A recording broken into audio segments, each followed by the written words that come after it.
সারিতে রাজপথে থেকে নেতৃত্ব দেওয়া দল হচ্ছে ছাত্র দল। রাজপথে রক্ত দিয়ে জীবন দেওয়ার নাম হচ্ছে ছাত্র দল। সংগ্রামী ভাইয়েরা আমার, ছাত্র দলকে আপনারা আর পরীক্ষা দিতে দিবেন না। ছাত্র দলের আর পরীক্ষা দেওয়ার বাকি নেই। ছাত্র দলকে হত্যা করা আপনারা বন্ধ করুন।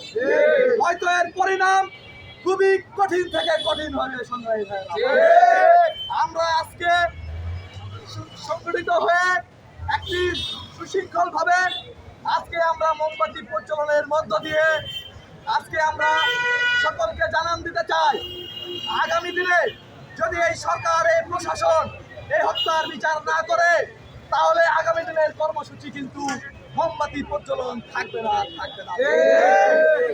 রাজপথই হবে আমাদের শেষ অবস্থান। রাজপথের মধ্য দিয়ে আমরা সাম্য হত্যার সেই খুনিদেরকে আমরাই বিচার করবো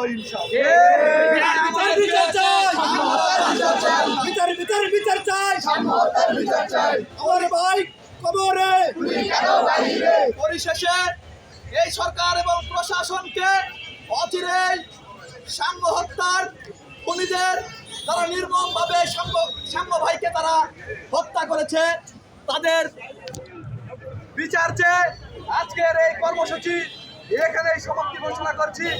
সকলকে ধন্যবাদ।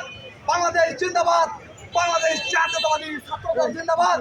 শহীদ প্রেসিডেন্ট জিয়াউর রহমান অমর হোক, দেশনেত্রী বেগম খালেদা জিয়া জিন্দাবাদ, জিন্দাবাদ, জিন্দাবাদ। তারুণ্যের অহংকার তারেক রহমান অচিরেই বীরের বেশে ফিরে আসবে বাংলাদেশে। বাংলাদেশের 20 কোটি জনতার 5 কোটি আমরা শিক্ষার্থী তারেক রহমানকে ফুলের মালা দিয়ে বাংলাদেশে বরণ করে নিব, এই প্রত্যাশা ব্যক্ত করে আজকের এই কর্মসূচি এখানেই সমাপ্তি ঘোষণা করছি। ধন্যবাদ সকলকে।